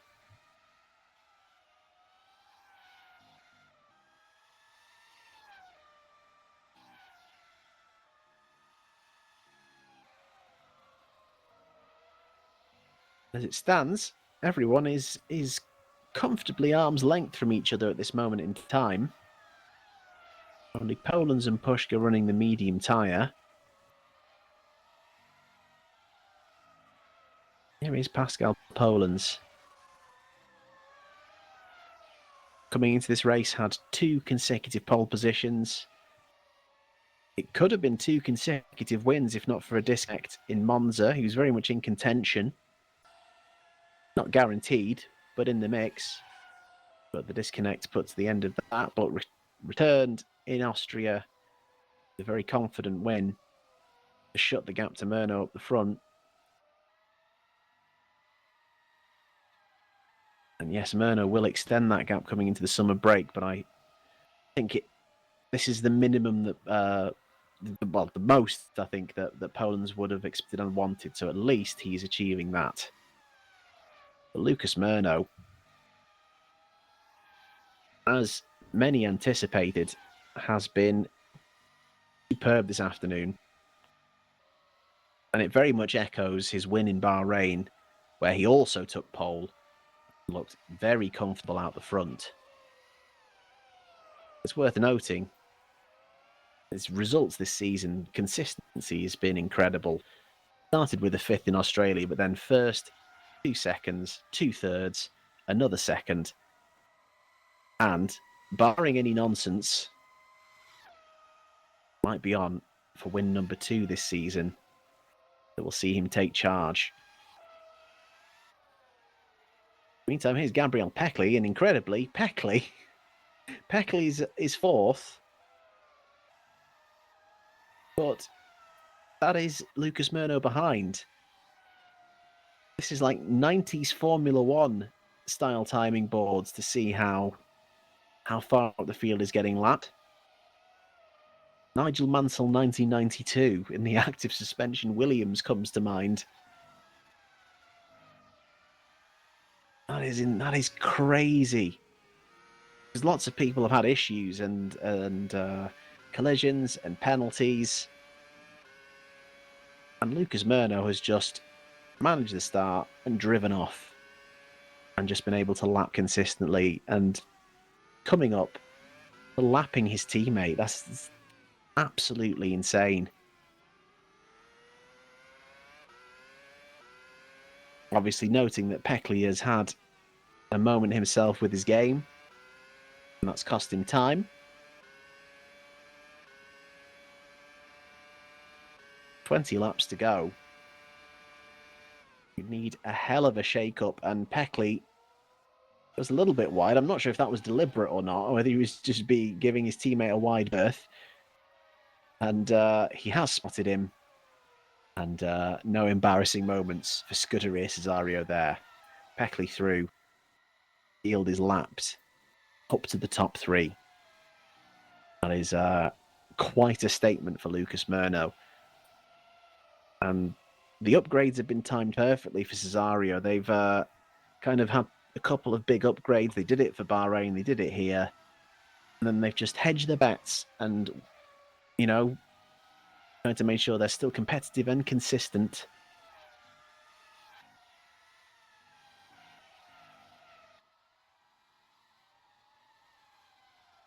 And it's paying dividends.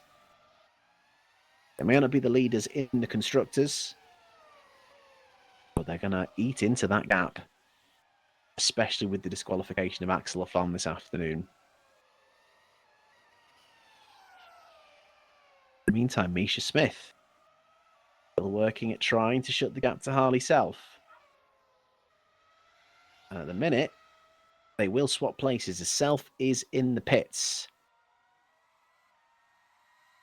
Smith will still stop again, but we're not quite overseeing these two fighting on the road. As Self comes out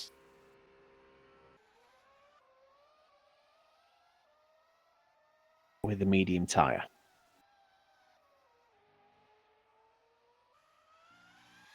A lot of people have done 3 stops. That's only Self's second. He's managed his tyres quite well indeed this afternoon.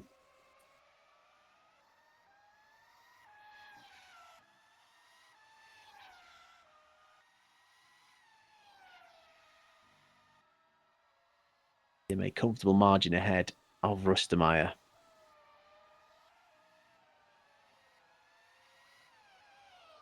We go back with Lucas Murno though.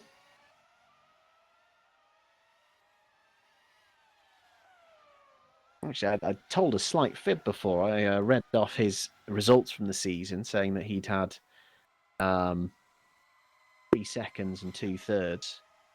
Actually, wrong. That's his qualifying results. He's had. Oh, actually, no, it's the same. 3 seconds and 2/3, but in a different order. The heat's getting to me, guys. It's really sweaty here. I hope that if you are having a heat wave yourself, you are staying cool. Paul, I hope you ate your ice cream in good time before it melted. I'm looking forward to one of my own.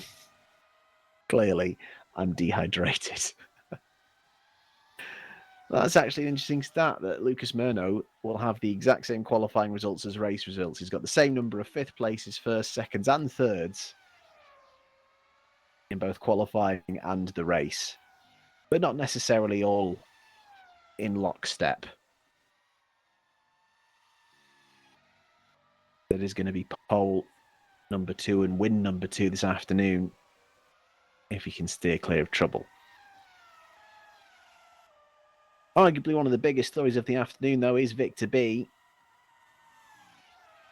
As mentioned, Infernal Void without points so far this season. Victor B's best result was 8th place. And in the previous season's 8th was the lowest point scoring position. This year, obviously, been expanded to the top 10 places that pay those points out. So with this one result alone, it will be his single best finish and most points ever. Obviously vital for Infernal Void season. In the meantime, Poland's in. So this, I imagine, will be the switch to hard tyres that we'll see into the end of the race. No, he's going for a fastest lap, and why not? Indeed, he switches to the soft tyres. So he fulfills his remit of using two different dry compounds. But Pascal Polands decides, well, you know what? If I've got a pit stop in hand, I might as well try and steal that fastest lap off Lucas Murno. And he straps on the soft tyres. He's the first person to put the soft tyre on in the race. And he's going to try and nick it off it. He's got a 1 minute 16.8 to beat. Poland's own fastest lap is a 1 minute 17.5. So he's got to find the time, and hopefully that soft compound will help him do it. But he's only going to have a couple of laps at most to do so, considering how quick the tyre deg is around this track. So hopefully he's got a little bit of free air. In the meantime, Vella in for a stop and out. Murno in for a stop. And is this going to stick onto the mediums? It looks like it.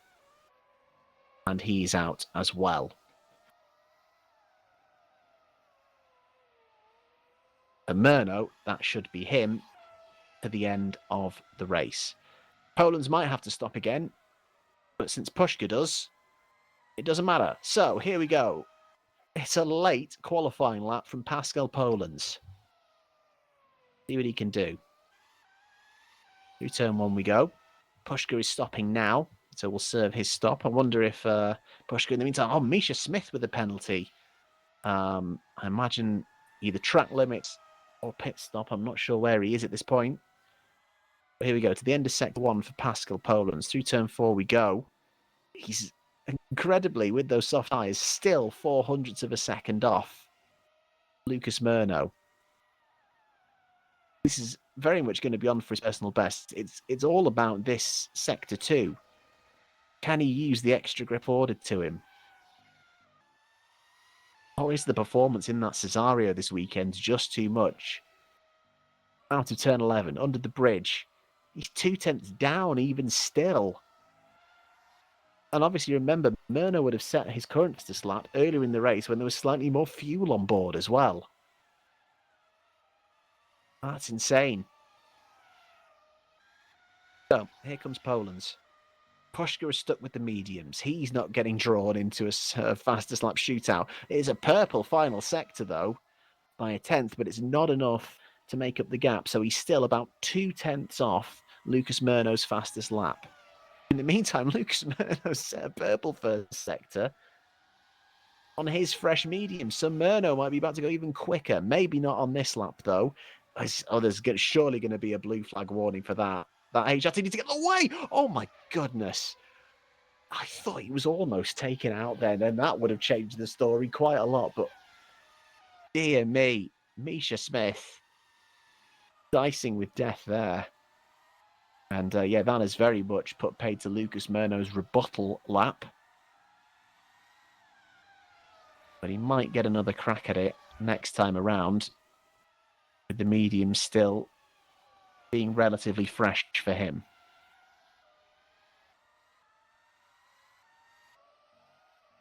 Immediately he goes again. Still managed to knock out a purple final sector, though. Ominous looking stuff from the championship leader.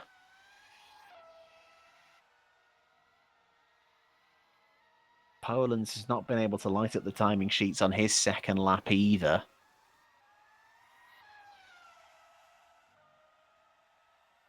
Is actually 0.4 down on his previous effort. But here comes Murno now, 0.2 up. I wonder if they know. I wonder if they know they're trying to duel each other at this moment in time for that fastest lap point. And I should, to clarify, it is a fastest lap point, but it is not a point for the championship. At the end of the season, whoever's got the most fastest lap points is tallied up, and they win a separate cash prize. As it stands, Pascal Polands has 4, Lucas Murno has 2. So he would move to within 1 if he can nail the fastest lap of the race. He has it already. He's quicker again. This is going to be, I think, in the low 1 minute 16s across the line. to 1 minute 16.2. And Pascal Polans, even with the soft tyres, which by now are going to be slightly past their best, he's just not going to have it. But for comparison, in the middle sector, it took 26.6 seconds for Lucas Murno to complete that middle sector. Poland's was half a second slower, despite having super softs on. The pace of Cesario and Murno this weekend is quite something. In the meantime, Misha Smith has been given a 10-second time penalty for that blue flag impedance, and it's quite a harsh one for impedance, but it was very nearly a collision, so I'm not surprised as much in this instance. Now, in terms of how that affects Smith, Rustemeyer is a further lap down, so it shouldn't affect his 9th place at this point. In the meantime, Harley Self, who had a spin while trying to defend from Curtis, is oh my goodness. Talk about commentator's curse. What has that just happened?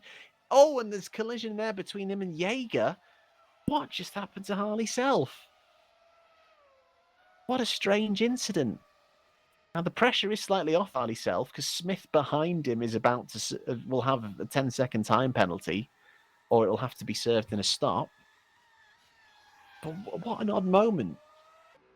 It was almost like the curse happened as I was speaking. In the meantime, Pascal Polans abandons his fastest lap attempt. No, he doesn't. He puts more softs on and he's going to do it again. Okay. So this is interesting.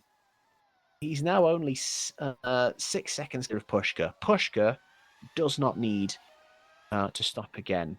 Although, hang on, that might be a visual glitch. The timing sheet says he's put mediums on, which would be a more sensible thing, because that would be quite crazy to try and go for the fastest lap and then risk wearing out your softs with 10 laps to go.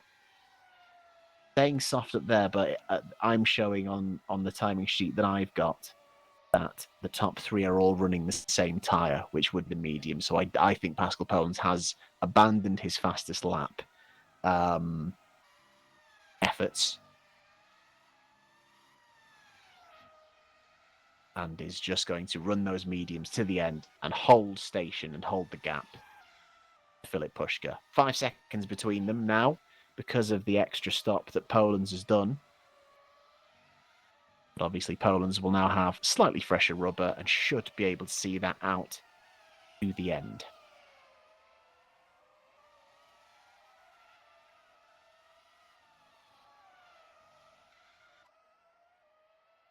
Pushka will be slightly grateful of the issues that Peckley had, otherwise he was going to have to work a lot harder to even get on the podium.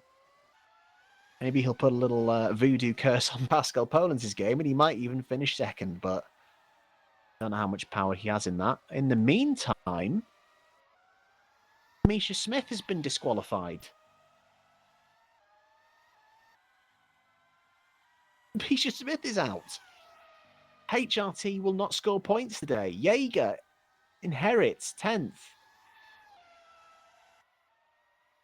That's so strange.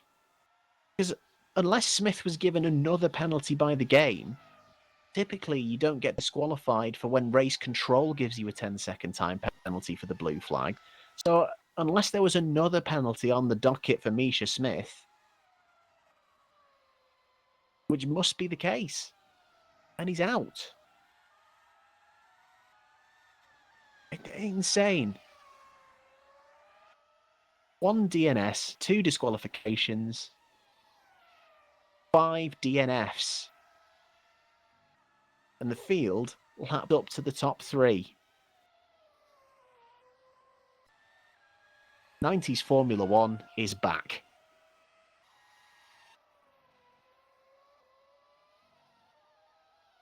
In the meantime, Pushka is trying to shut that gap as best he can. He sensed the little opportunity here, and the gap is down under 5 seconds. Pushka's mediums are slightly older, but he's sensing an opportunity here from Poland's is taking advantage of his free stop. He's going to try and make him regret it. We'll see what he can do. If he can keep up gaining at this pace. There's not long left, but he was half a tenth quicker in the last lap.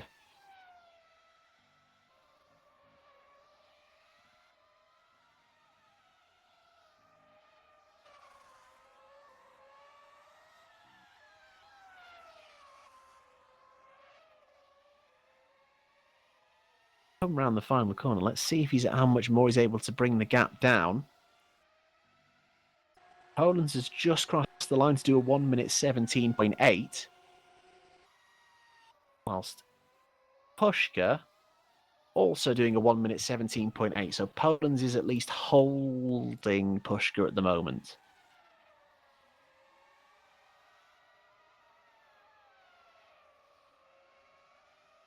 I think hopefully Poland's is just because he doesn't have to push hard. He knows that Murno's gone up the road.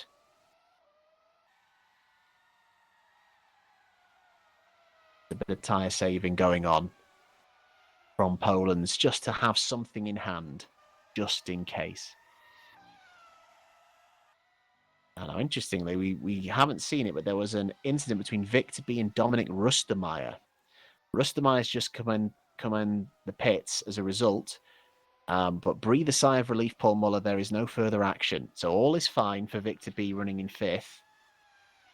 There's no damage for either of... Well, we're not sure if there was damage for Rustermeyer, if that was just a routine tyre stop. B is still running. And this incredible top 5 finish after a solid 9th place qualifying.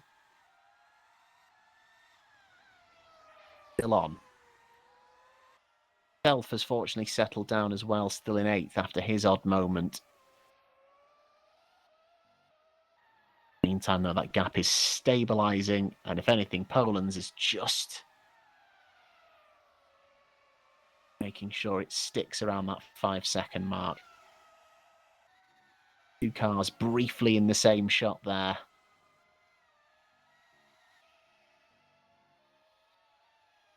Going a little bit wide out over the curb from exit of turn 4.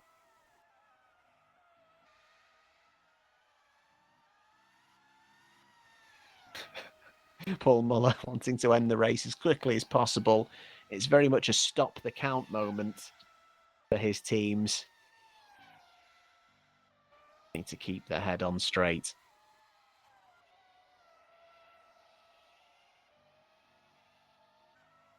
Back with the leader. We haven't seen very much of him this afternoon.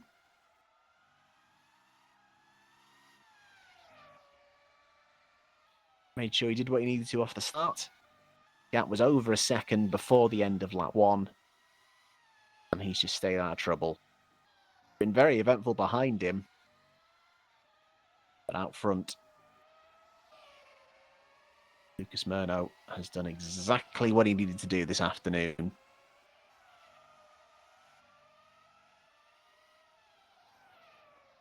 And we'll go into the summer break as the championship leader. Currently the only man to break the 1 minute 16s in the race. The nearest fastest lap after Murno's, set by Pascal Poland's, 8/10 back. Been a formidable drive, it has to be said. How will the other teams respond?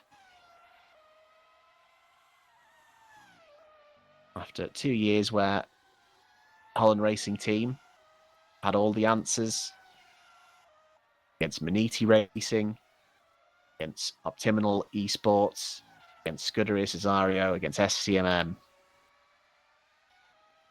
This year, have Scuderia Cesario got the answers?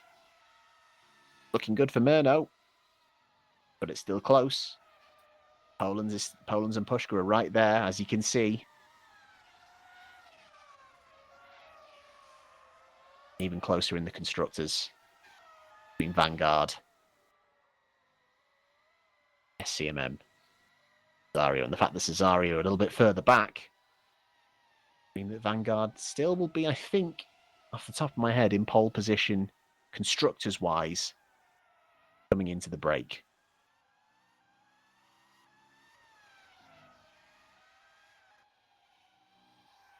I think when we talk to Pascal Polens in our post-race interviews with the top three,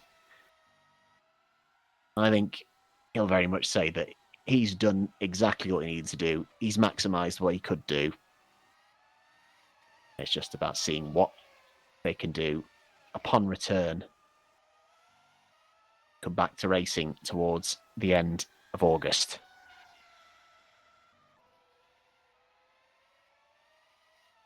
Meantime, Filip Pushka, I think, has either given up the chase, either that or Poland's has slightly turned the screw, a gap up from 4.5 seconds to 8 seconds in those last few laps.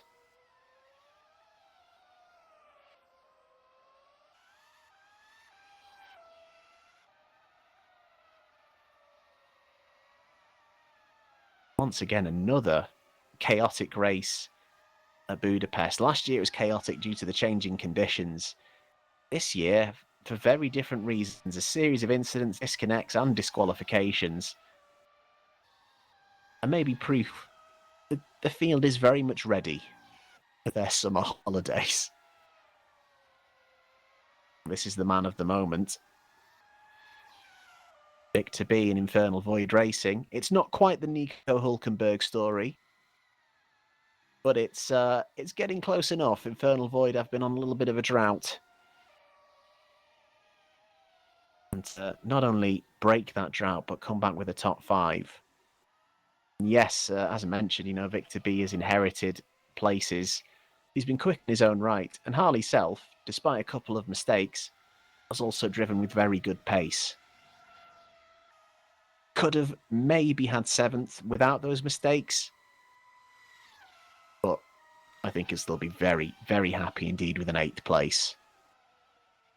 And the first points for Velocita. Does have a car behind him, but I believe that is going to be... Might be Pushka just behind him. I believe it is. Yeah, there it is. Filip Pushka coming through. Blue flags will show for the Velocita imminently.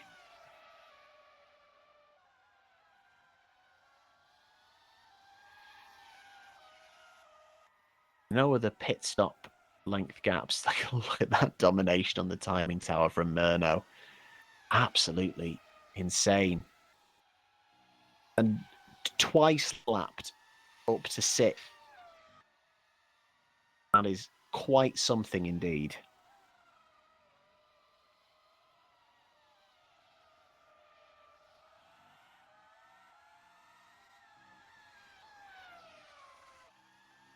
They'll be asking themselves, what can they do? What can they do to respond?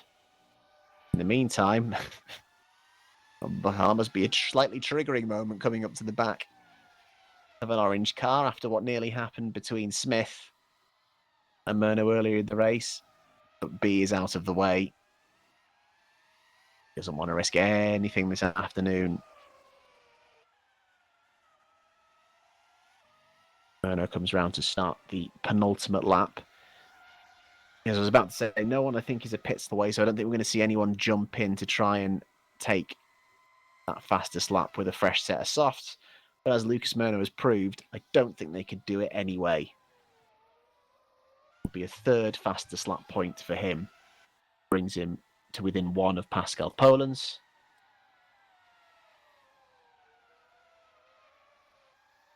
In terms of provisional gaps in the championship, a win this afternoon would put Lucas Murno onto 92 points. Pascal Polens' 2nd place would put him onto 86. So 6 points between them. Filip Pushka would be on 80. 12 points back. So still in the fight for Filip Puška, but it's going to need to be a response from Vanguard and SCMM. And from a constructor's perspective as well, it has to be said,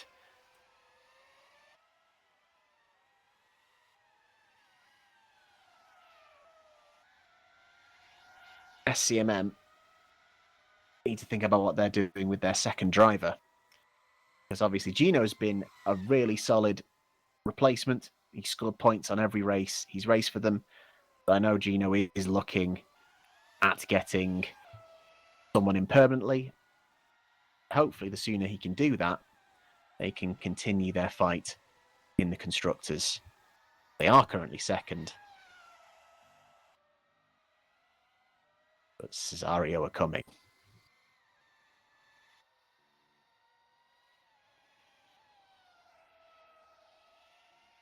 Watch Lucas Murno heading round for the final time. The fact that he's around 50 seconds clear of the Vanguard, this is a real statement. It's going to make those 6 points feel very big indeed, and it's a big psychological advantage coming in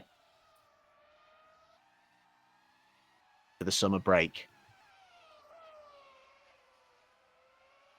Just one more corner to go. Hasn't put a wheel wrong. From pole to the top step, Lucas Murno wins in Hungary. And boy, does he. In the meantime, Victor B is home and home safe. 5th place, his best ever result in WMSC. An Infernal Void are on the board. Here comes Pascal Polens, though. Done whatever he can this afternoon. He even gave it a shot at the fastest lap. Incredibly, Polens since then on the mediums has gone quicker than when he was trying to set the fastest lap on the softs, breaking into the 1 minute 16.9s. Virtue of the fuel burning down, but it's not quite enough. Puška, in the meantime, will be happy with that podium. Helped out slightly by Peckley.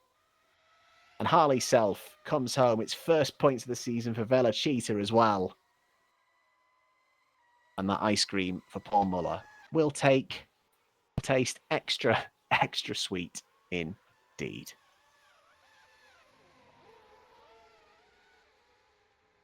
There go the Cesarios. So, provisional results.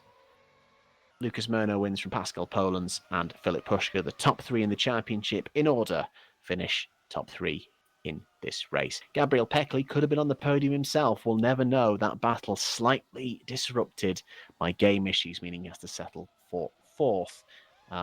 Victor B kept it clean from 9th, and a very fine result for him ahead of Denny Vella. Aaron Curtis at one point didn't like he was going to be in the points. That they were going to be in the points, but they've managed it. Harley Self has stayed clean, picks up first points of Velocita. Rustermeyer also didn't look like he was going to be in the points and has remained clear. And then Maximilian Jaeger, early lap issues, caught in issues on lap 1. 2 penalties at least. Still manages to hang on for points for Beth Julia this afternoon. And those are all your finishers. The next page is the graveyard. DNF for Alexander Knežević, I believe 2 disconnects for him. And that's for the 2nd year in a row he's had 2 disconnects at Budapest. Insane bad luck there. Benton Reader, Palaro, Reveda and Rashka all DNFing for various issues. And then remarkably, 2 disqualifications for not serving penalties handed out by the game for Misha Smith and Axel Laflamme, both of whom looked like they could have nicked points this afternoon. But alas, not today. So, we again wait for the magic hands of fate or whoever so controls it to move our race winners, our podium sitters, race winner and podium sitters into the commentary channel, and we will have a quick chat with them before we all go off on our summer jollies. But what an odd afternoon at Hungary. When you think, oh, yeah, it's dry, it's going to be much calmer than last year, and yeah, strangeness occurs.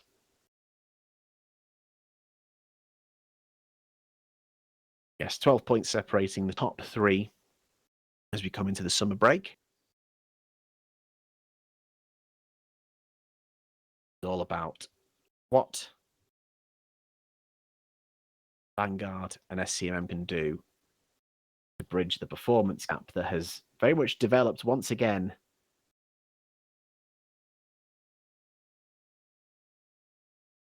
in a single race due to the development upgrades from Cesario. It has swung between those top three teams at all points this season. Cesario finishing very strong indeed.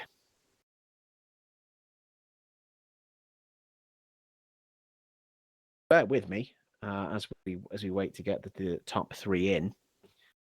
Usually this would be a perfect chance for me to throw the hot potato on Robin to pick a driver of the day.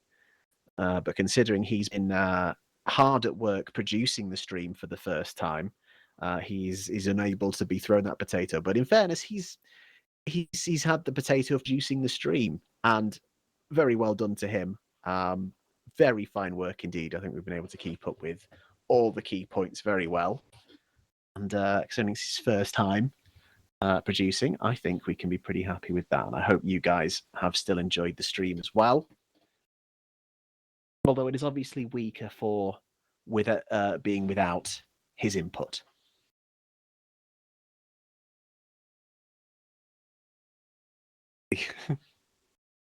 thought we were going to make a Robin was just working out to see how he could make an appearance to help me fill some time, but that sadly hasn't. So you were about to get a cameo from producer Robin, but alas, not quite.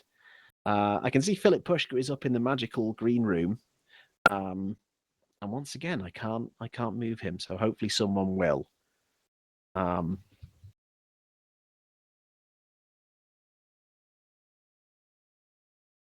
Bear with us. Thank you for everyone who has joined us, of course, this afternoon for the race, and is indeed sticking with us as we talk to our top three.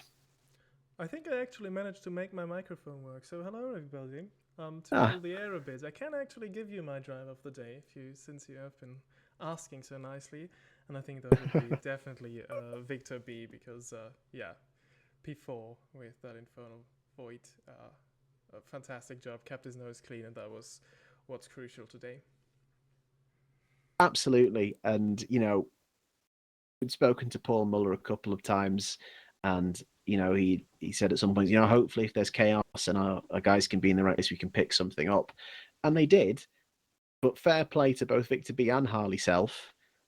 They both had really good pace, shown especially by Victor B by qualifying 9th. Palauro in 10th as well. Shame he couldn't capitalise on that. Huge result for them. So yeah, I agree with that wholeheartedly. Absolutely. We still only have Philip Pushka in the waiting area. You'd think that they're actually physically walking from their cars at this rate. What? It's crazy. Maybe we could hide some microphones in that waiting area to get their thoughts on what was happening today. Yeah, maybe we need to invest in that. We need to have a look and see if we can sneak the stream into that virtual waiting area.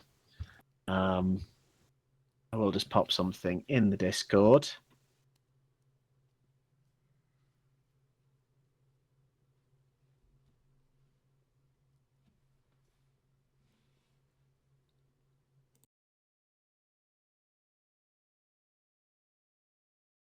Get people moved over. I can see in the Discord there is already big congratulations for both Victor B and Harley Self, especially for Victor B, of course.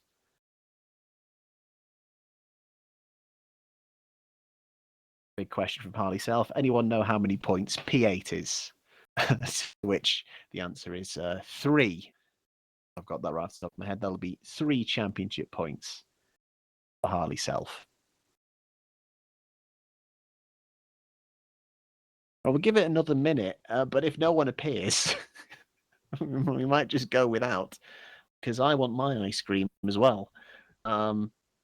Pascal Polens has just made his way up to the waiting area. We're just waiting for the race winner herself.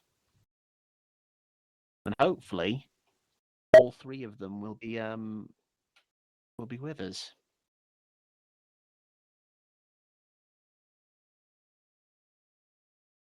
There we go. Murno's in the waiting area now. Right. If only I could physically bring them up myself.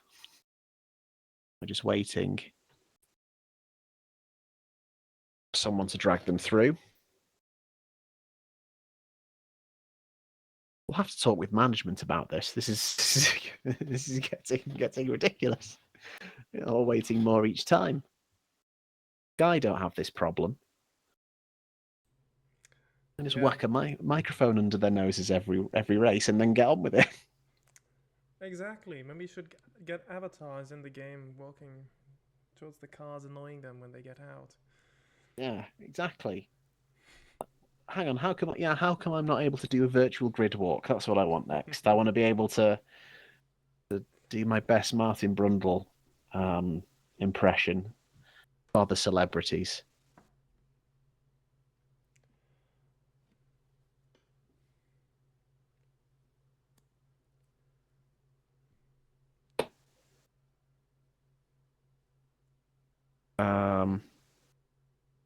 I'm not sure what to do now. I'm not going to lie. They're still just sat there, and I keep trying to drag them up, and they don't move.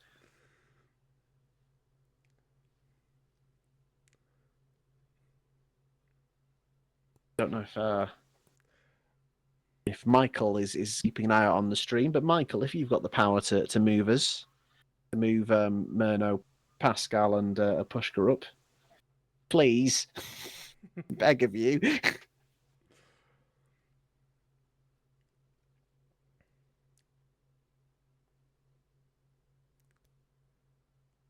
They must think we do much more in-depth analysis than we actually do. Yeah. So, they've got loads of time. Well, I mean, maybe we should just call it a day. Let you cool down. I will ask you one question. How did you find producing the stream? Just very quickly, how was that for you as an experience? Yeah, interesting. Was fun. Doing this from the other side, to be honest. Yeah, trying to keep an eye on every battle that could develop. Luckily, R-Factor 2 is provided with a great tool where you could just do that with a few simple clicks. It also shows you data, like, for example, in qualifying when someone is on a purple sector. So, yeah, it was actually quite fun.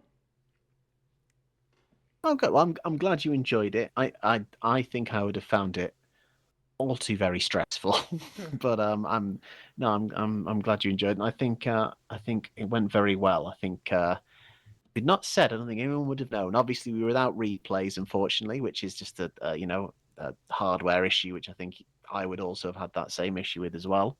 But yeah, we've been able to cover the action this afternoon very well. Oh, yeah, thank you.